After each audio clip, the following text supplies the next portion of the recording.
All right, looks like we are live. Welcome back after Insta Live after quite some time. Um, but we are back, and this time around we are excited to have a new, completely new personality to that we'll be getting to speak to, learn something new. Um, so till the time we have the person coming in, uh, let's let's take some let's inform you about what Corvine has been up to all this while. So we had been okay. I think the person is trying to come in. Let me quickly join her.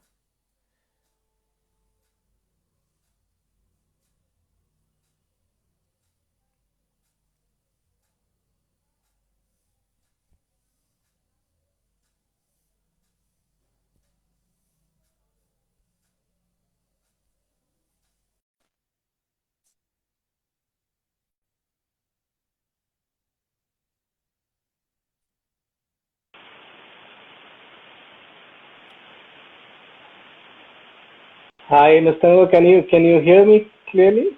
Yes, yes, I can hear you. Am I clearly audible and visible? Yes, you are. Yes, you are. Great. All right. So good to hear. So good to hear you. Uh, we Same here. we have been chatting for some time, trying to make this happen. So finally, we are here. Yeah, Welcome to the call. Welcome to Corvine Conversations. thank you. Um, so why don't we just jump right in?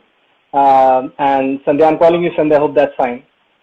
Yeah, that's perfectly fine.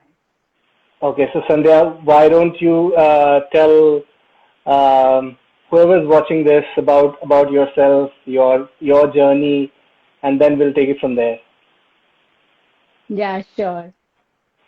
So, hello everyone. I'm Sandhya Tanwar.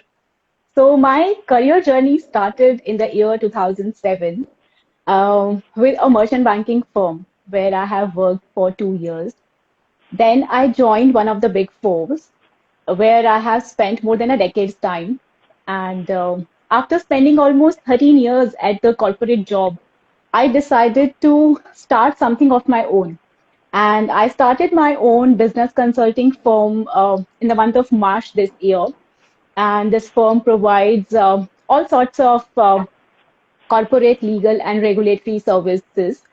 And so that's how, my journey started as an entrepreneur. And but despite of being loving my work, despite of being loving my profession, I wanted something more, something which makes me feel more satisfied, something new, something through which I could benefit the people and the society at large.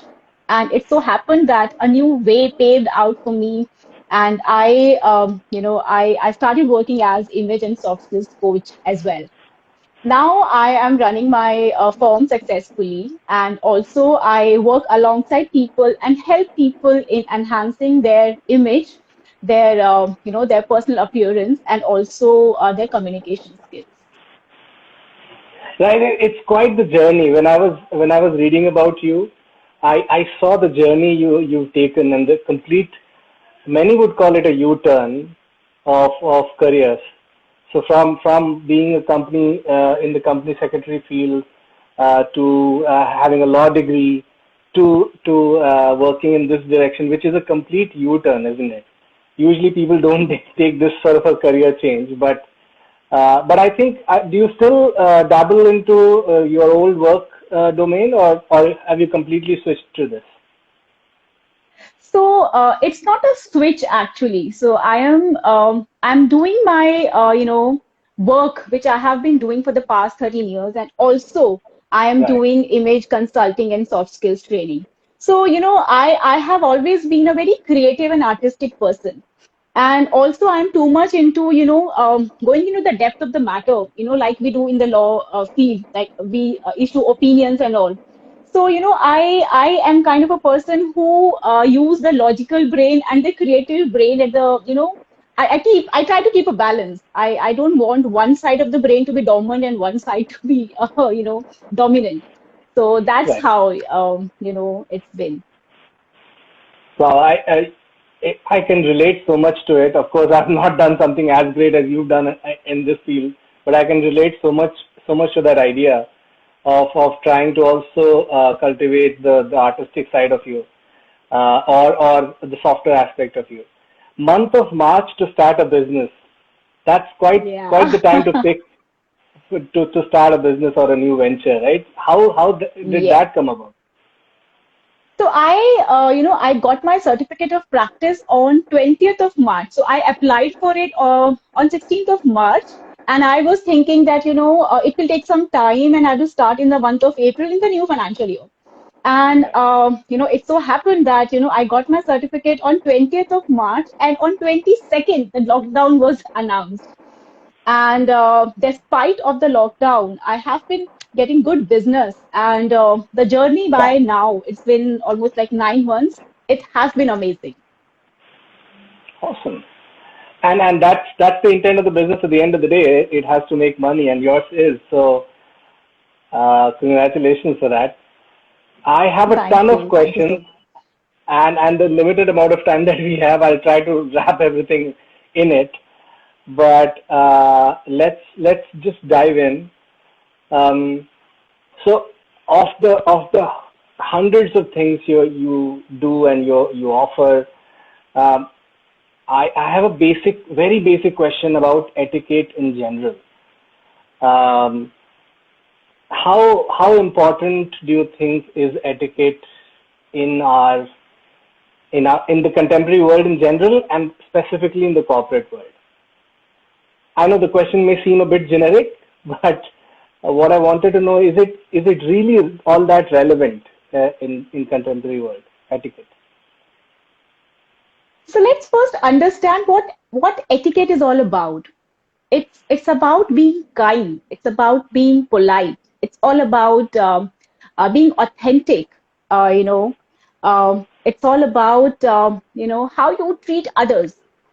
And the way we treat others, the way we make people comfortable and at ease, that's the way which shows what kind of a person we are in general, right?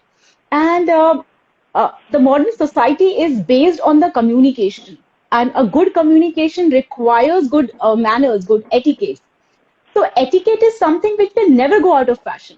So one has to, gain a mastery. And when we call, having a good etiquette or observing good manners, so it comes in like almost all the areas of our lives, whether, we are dining, when we are when we go to someone's house as a guest, when we are at the workplace, when we are writing emails, when we are exchanging business cards.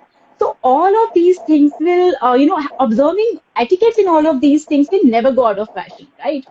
And whether it's a digital era or or any kind of world we would be living into in another like 10 years or so, we cannot we cannot get away with etiquettes.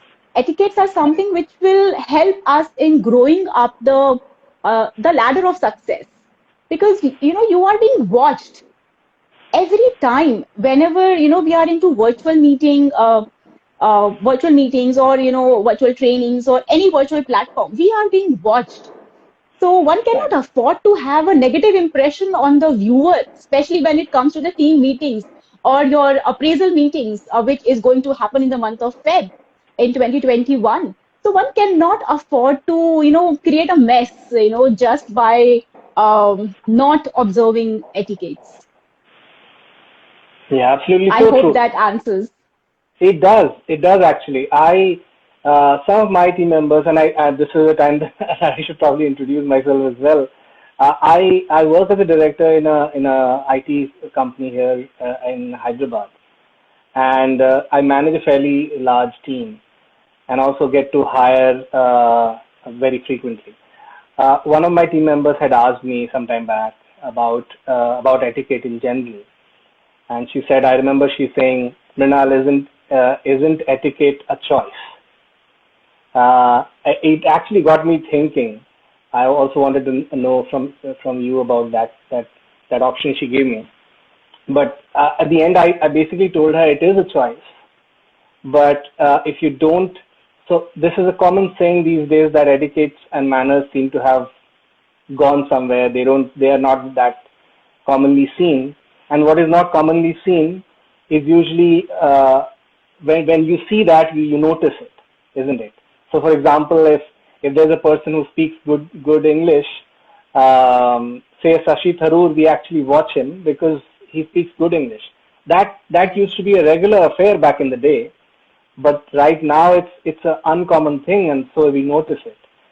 If I used to have a boss, and I'm sorry, I don't mean to keep on going about it, but I used to have a boss. I also have some experience in the Big Four. Uh, so I used to have a boss who always insisted on wearing a tie, even in informal situations. And his logic was that I just want to stand out, and he always did because of the fact that he wore a tie at all times. Even when people were annoyed by him, they were still noticing him. So that definitely, that edge is definitely something that you get out of it. It may be a choice. So again, sorry for my version of it. No, Um, but Minal, I just want to share one thing here. Wearing a tie. So tie for men is an accessory, right?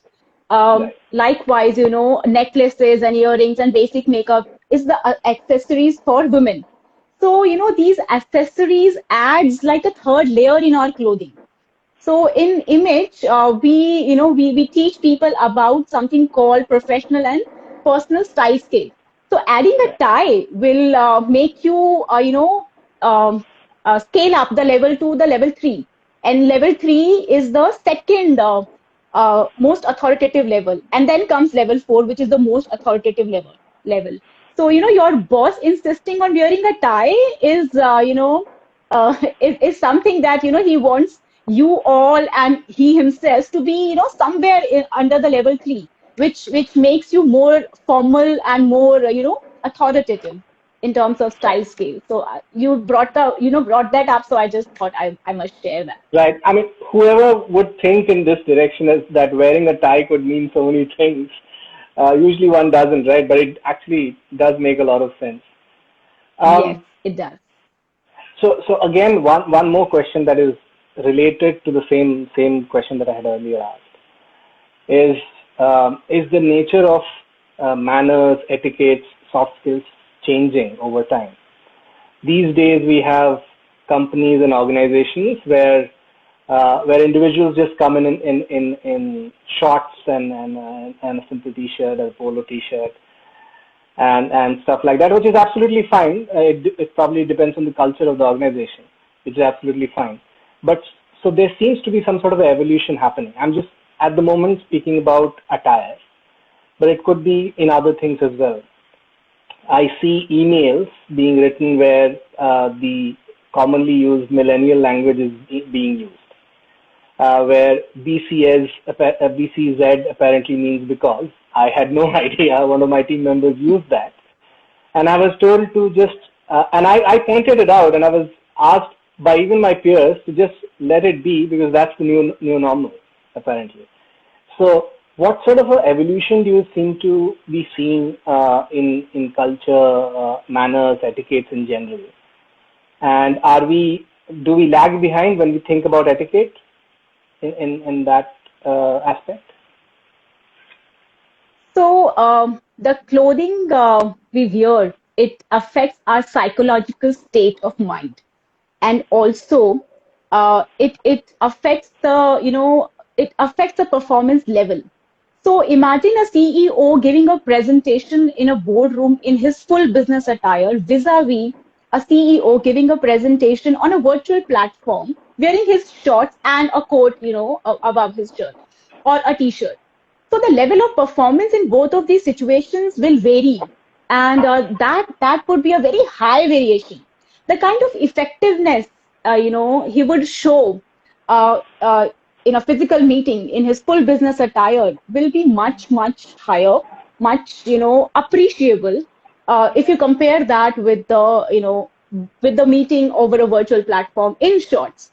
So, it all affects. And it all depends on how you want to be perceived. If you want to be perceived someone who is very casual and very informal, then you are good to wear shorts and t-shirts, polo shirts, or anything you want to do. But when you want to give a serious message to the viewer, then we like we have to be in our full formal, just like we do in our physical meetings.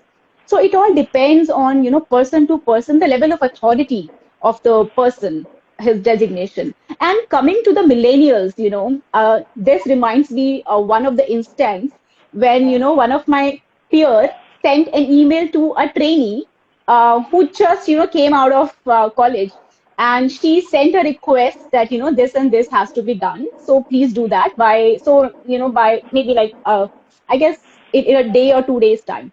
And the Right. response which came back was, okay, cool, over an email. So, this peer of mine got pissed off. She was like, what kind of, training these people had in their college days? How can they write, okay, cool to a senior, like super senior, not like immediate senior, but a super senior. So, adapting to these millennials kind of working is another, task we, Gen Z has to do. But at the same time, a training is required, for the millennials as well. Because we cannot just, take etiquettes casually, especially when it comes to work. Business etiquettes, we have to teach them. It's not their fault. They have been talking in this language, throughout their life. But now, when the transition is happening from college to a corporate world, they have to be taught all of these things. Because, this kind of an email, if it goes to a client, the client will run away. What kind of people you have? They talk so casually. There is no seriousness in their, statements over an email. So all of these things needs to be taught.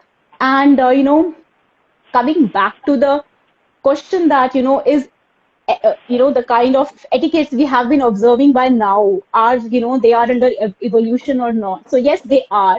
Modern world is based on communication, as I said earlier. But all of these things, what we have been observing by now, we have to take it carry forward. Just because we are on a virtual platform and not on a physical platform, we cannot get away with all of these things, because etiquette, it doesn't matter how rich you are or how educated you are, how much possessions you possess. It's all about how you treat others.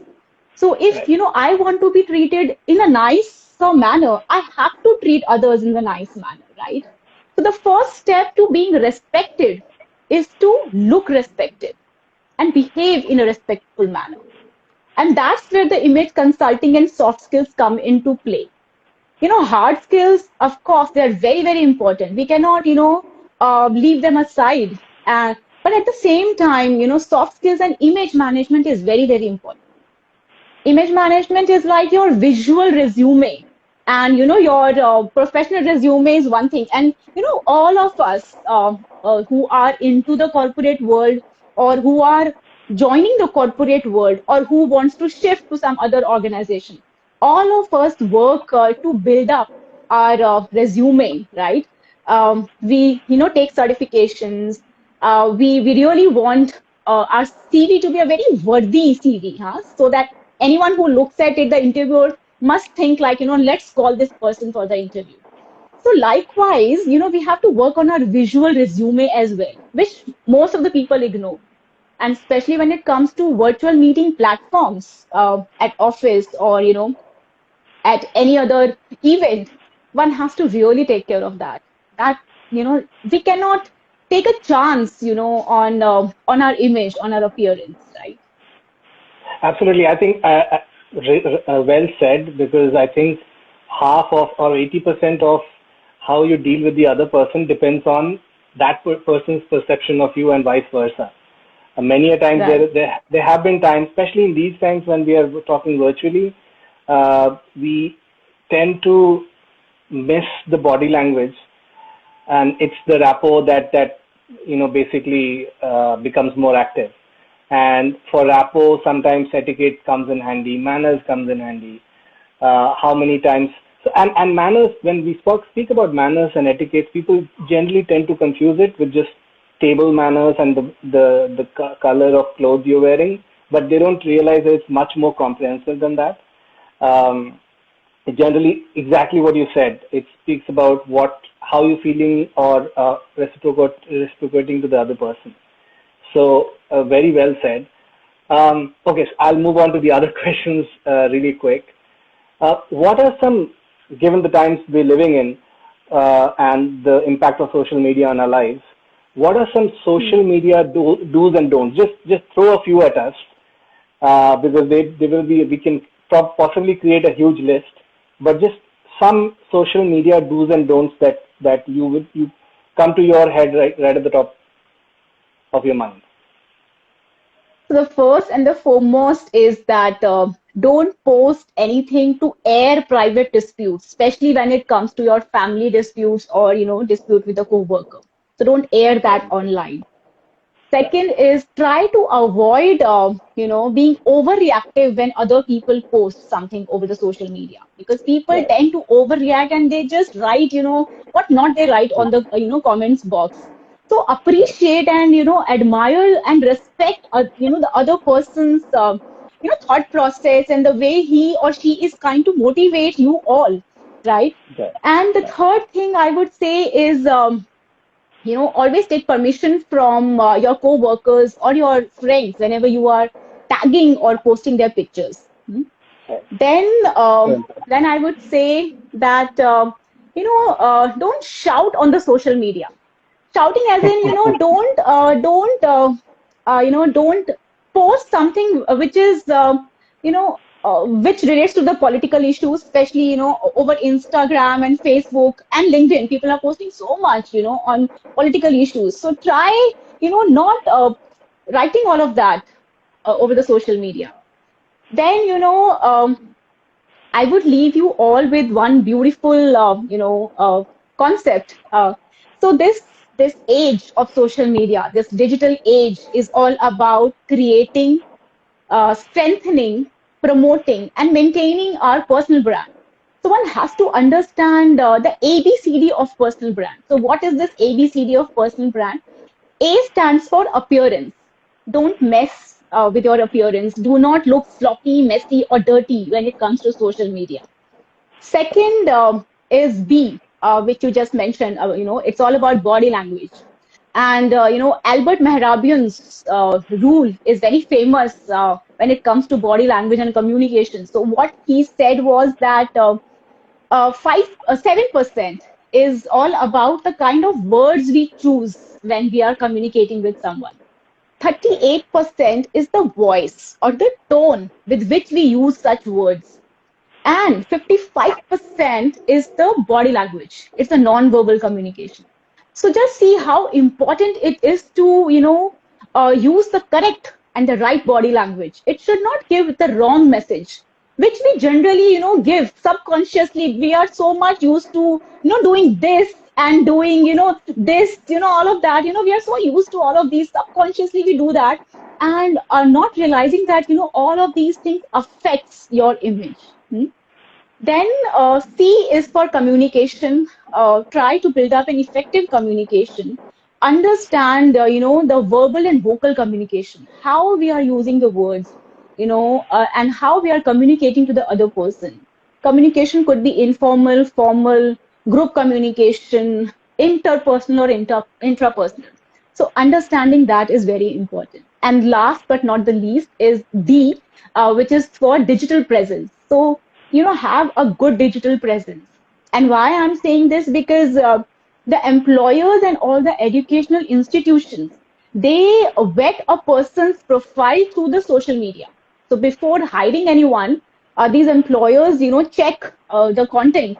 So be very, very cautious of what you are writing or what you are posting because it affects your career, your professional, personal, and social areas. So be very, very mindful of that. That's what I want to give message to our millennials because they are posting anything and everything on a daily basis. So that is very, very important, I feel. Absolutely. So first of all, thank you for taking my completely random questions, because I know I haven't really designed them in a good segue. So I'm switching from one topic to the other very quickly. But thank you for taking the question so sportingly.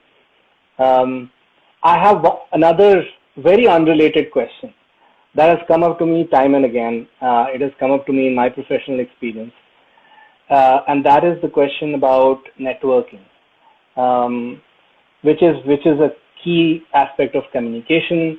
One needs to network a lot if one needs to succeed in this world. Um, and my mentors have always been talking about networking.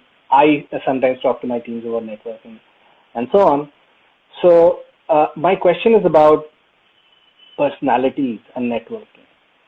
There are some people who are just generally shy and have a uh, they are introverts, and there are some who are outgoing. Just that's their nature. So how how do we deal with this situation where someone is an introvert, but still has to network and communicate really well to the world? How does one conquer this fear and just get ahead of it? Right. So, public speaking fear and coming in front of the public, that is something, which 80%, or I would say 90% of the people have. I think some battery issue. Am No I worries. clearly audible now also? Yes.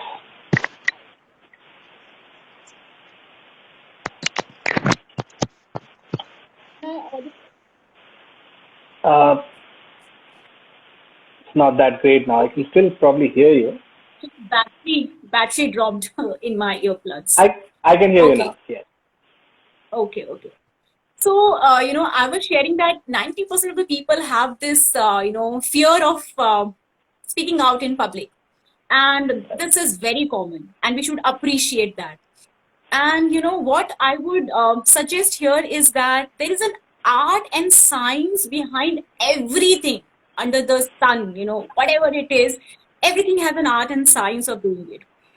Whether it's about public speaking, whether it's about communication, whether it's about body language, networking, dining etiquettes and all sorts of etiquette. So there's an art and science. So we have to learn it. We cannot remain under our own shell of shyness and introvert areas. We cannot live into that forever. So we have to break that shell and come out of it, and to come out of it and look confident in whatever we are doing when it comes to networking. So for that we have to learn all of these soft skills and all of these tips and tricks and techniques. So even I used to had this public fear, and I was very shy when it comes to coming over a camera or in front of like 15, 20 people. That was like a challenge at some point in time. And when I learned all of this, I could conquer my fear, and that's where I am. So all I want to say to all of those people who feel that they are introvert when it comes to public speaking and they feel shy, I just want to tell them that please gather that courage to come out of your shell, learn all of these techniques, understand how it affects and how it is going to make you succeed in your professional and personal endeavors, and then the world is yours. The sky is the limit after that. I I couldn't put it better myself. That is this and this question was really needed because there are so many, like you said, who suffer from this. Like you shared your experience, I have a similar experience where I had a huge stage fright, and there was some incident in childhood when I was supposed to say something in public. I failed to do that, and that stuck with me. Usually, these are childhood, hang-ups that stay with you for a really long time. But what I wanted to tell whoever's watching and is basically the idea of getting trained. These things are trainable. You can undergo a training. You will not be a natural, which is fine, but you can still undergo a training and get better at it. So just Right. because you're not a natural, that doesn't mean it will not come to you. It's just that you have to be willing to undergo that training. So well said. Mike, I still have many more questions, but I'll not keep you for too long. But I have some quick questions for you, and um, you can just say give these answers to me real quick, and we'll be good with it. There's no hamper or something for these questions, but if you could just answer these questions real quick, that'll be great. Um, okay, so I'll really jump onto the questions. If you could suggest one thing, just one thing, to Indian men and women about image management, what is it that you'll suggest? So first thing I want to say that image management is not only for celebrities and stars. It's about you and me. It's about being we call four A's in our image management. So appropriate, attractive, affordable, and authentic. So when we are fulfilling all of these four A's, we really feel confident. So we have to work on our image management, and it's all about making you more powerful and confidence in the way you look and appear. See, it's all about inside out. So what we look outside is the reflection of who we are from inside. So sometimes there is a mismatch. So what we wear is not matching with what we generally are. So it's like you are not looking true to yourself. You are pretending to be something which you are not. So that's where Right. image management comes. We help people to to look their authentic self. So that's what image management is. And Right. when we are confident the way we are looking, when we know that we are we have created a powerful appearance, our focus goes off on our physical appearance. Then the focus is on the business. Then Right. the focus is on the important matters, because you know that you are looking confident. And there is one thing which is called image cycle. So how this cycle runs is, the first and the foremost thing in this cycle is how you feel about yourself. Second is, the way you feel about yourself is the way you are going to um, you know so the yeah so it's about how you are going to act or behave. And the way you act or behave is the way others are going to respond to you. So it is so Right. important that you look confident. When you look confident, you feel confident. When you feel confident, you appear, confident to others. And that's how, others are going to respond to you. So that Fair is enough. what image cycle is. And I think, all of us require that. I remember my times, when I was into the transitional role from manager to a senior manager. So when we are under this transitional phase, we don't know how to look more authoritative now. How Right. to look more formal and more serious, because at senior manager level you have to go out for networking. You have to do business development activities, and being into a managerial role, where you don't have to go out so much, then and suddenly you have to go out. So there appearance really comes into picture. You have to look Right. powerful. You have to look someone who can actually fulfill the needs of the client. If you don't look Right. like that, I'm sorry, you have to take the failures again and again. Absolutely. So to be successful, yeah. Absolutely. There are so many times when I speak with vendors, and and these could be vendors who offer different kind of services or products. So whenever they approach us, obviously, whenever you see the person, you have formed an opinion of that person. This is And something that let me happens tell you, subconsciously. it just takes 3 to 5 seconds to form a first impression on someone. And Right. first impressions are everlasting impressions. Once made, you cannot change them. No matter what Yeah. you do, you cannot change them. Yeah, and then you also first create a very big classification about, okay, can this person be taken seriously or not, or can I take this person for a ride because, or I think I look at a person and say I think I'll have a upper hand in the negotiation. So you make all these notions in your head. you see, and like you rightly said, within a few seconds you make that judgment. So absolutely, and that's why image management is definitely important. All right, some questions to which I need quick answers. Say one sentence or maybe a phrase would suffice. What is the one thing millennials tend to overdo?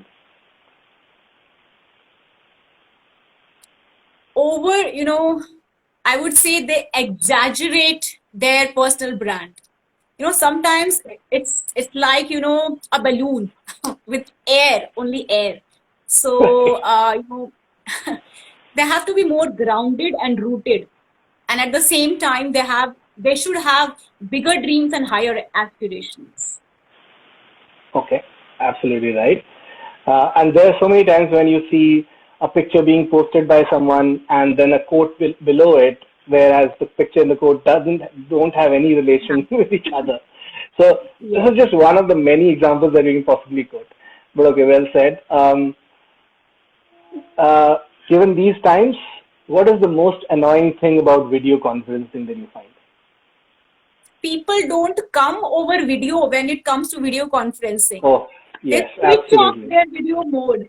So, when Right. you are being called over a video conference call, come online, switch on the video mode. So that is something which is very annoying.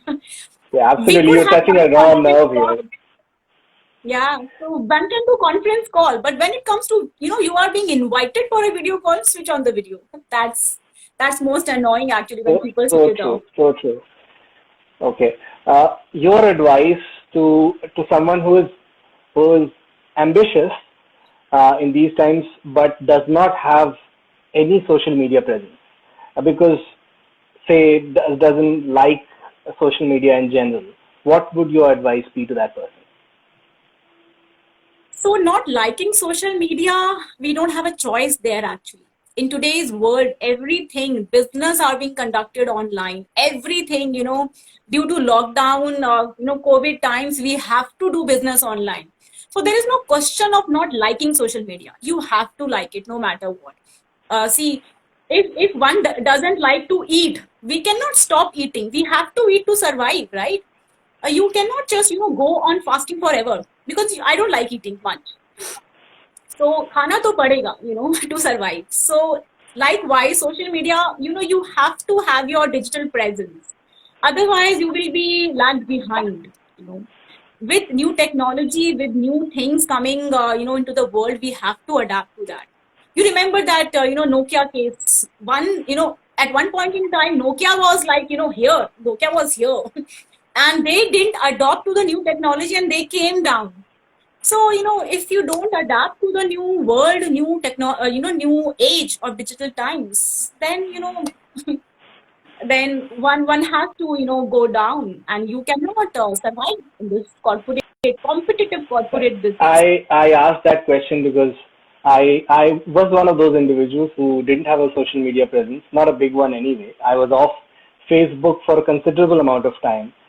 I was there on LinkedIn, but not really active, because I just didn't like the idea of social media, the idea of FOMO, and where everyone seemed to have a party except me. That idea I just didn't like.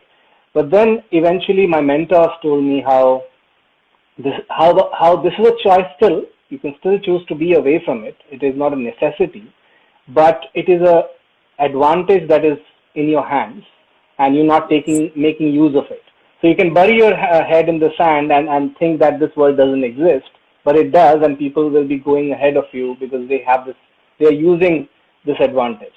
So choose not to be overly, active in these in social media, but some presence is probably healthy. Social media is kind of, an addiction. So don't overdo it, like you rightly said. Otherwise, you will Right. be like addicted to it. Then it will Correct. become very difficult for you to come back to the balanced life state. Absolutely. All right. Okay. If corporates are struggling with, say, a well-rounded employee, having a well-rounded employees, or if individuals seem to think that they are missing out on opportunities in general because of this aspect of theirs, lack of social or soft skills, or lack of proper etiquette, manners, what should they do? Uh, what should their next step be? I missed your voice in between due to some network issue. Okay, So I'll can you repeat my question. rephrase? Sure, Yeah. sure, absolutely. So if there are corporates who are struggling with hiring the right kind of employees, who are well-rounded, have the right etiquettes, uh, and also on the other side, there are individuals who are seeking employment in really good organizations, but they don't have these skills, right? So it's actually a situation that is in both sides. What should these corporations or these individuals do? Whom should they go to? What is the right step or next step for them? So Reach like out to I Sandhya said, is one thing I can say. reach out to us, reach out to Sandhya or any other image consultant or soft skills trainer, and get trained on all of these skills, because an interviewer will not hire a person who is lacking in people skills, in life skills, or hard skills, but the soft skills, how you behave, with the people. Are you going to be well gelled up with the kind of team you would be getting into?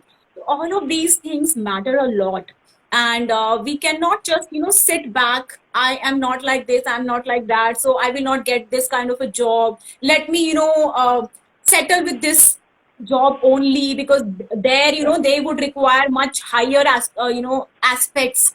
They would require this and that out of me, which I don't have. So don't kill your dreams of getting into higher and bigger MNCs. Don't live into something which you don't like. Train yourself, get trained, and work on all of these areas, and then you can easily scale up the ladder. That's what I can say on this. Perfect. Really well said. So Sandhya, that's where my questions end.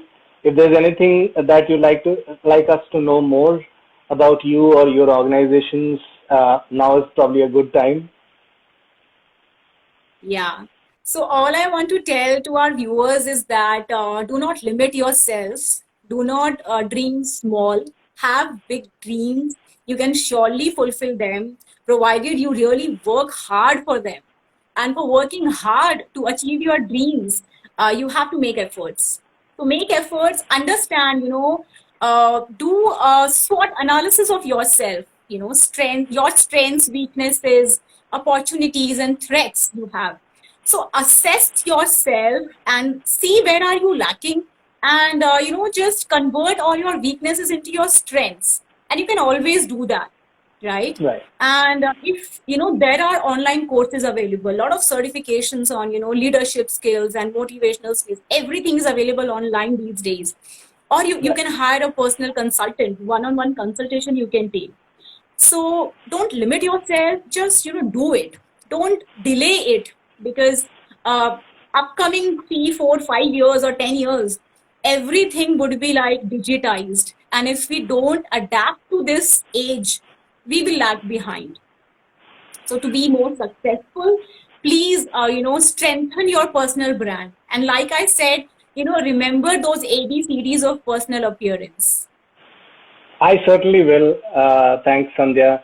How do people reach out to you? Could you just, so at the video that we will save, I think we'll share some information about you there, Yeah. and then people can reach out as well. Hi, Shweta. I think Shweta is just saying hi to us. Hi, Um, Shweta. so I think with that, we can end the call. Glad having spoken to you. I have a ton of more questions that I still have left, but obviously we don't have enough time right now. But we may probably even reach out to you for answering more questions that some of our viewers may ask us. Thank you Yes. for So doing this, my Sandhya. so my Insta profile is with the name of Create Your Powerful Image. So one can drop me a message, and I will surely get back to that, and we can exchange numbers. And in case you want a personal consultation, we can exchange numbers, and we can do that online as well. So that's the way. Awesome. All right. Thank you for doing this, Sandhya.